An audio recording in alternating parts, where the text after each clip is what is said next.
Rais wa Jamhuri ya Muungano wa Tanzania Mheshimiwa Samia Suluhu Hassan amefanya uteuzi.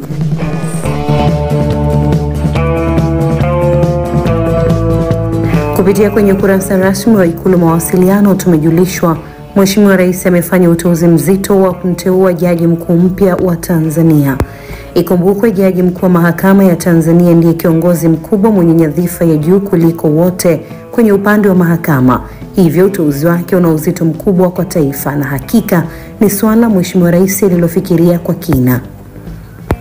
Kupitia ukurasa wa Ikulu Mawasiliano wameandika na nukuu, taarifa kwa umma. Rais wa Jamhuri ya Muungano wa Tanzania Mheshimiwa Dr. Samia Suluhu Hassan amemteua Jaji Mkuu wa Mahakama ya Rufani Mheshimiwa George Mcheche Masaju kuwa Jaji Mkuu wa Mahakama ya Tanzania. Mheshimiwa Masaju anachukua nafasi ya Mheshimiwa Profesa Ibrahim Hamisi Juma ambaye amestaafu. Uapisho wa Jaji Mkuu utafanyika tarehe 15 mwezi Juni mwaka huu 2025 Ikulu Chamwino Dodoma kuanzia saa 4 kamili asubuhi. Imetolewa na ofisi ya Katibu Mkuu Kiongozi Balozi Dr. Moses Kusiluka Juni 13, 2025. Mtazamaji wangu, huo ndio uteuzi aliofanya Mheshimiwa Rais Samia. Kwa lolote tuachie komenti yako hapa chini.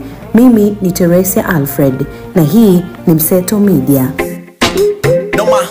Sisi tunaitwa Vania Motors Limited, wauzaji na waagizaji wa magari ya aina zote. Vania Motors ni manguli na wabobezi haswa kwenye uagizaji na uuzaji wa magari na vifaa vyake Tanzania. Kwetu hutopata gari tu, bali gari bora utakalofurahia kwenda kulitumia na kwa gharama nafuu kabisa. Fika ofisini kwetu Mbezi Beach, Dar es Salaam, kabala na Upepo Garden, ama tutembelee www.vaniamotors.co.tz na kwenye mitandao ya kijamii Vania Motors.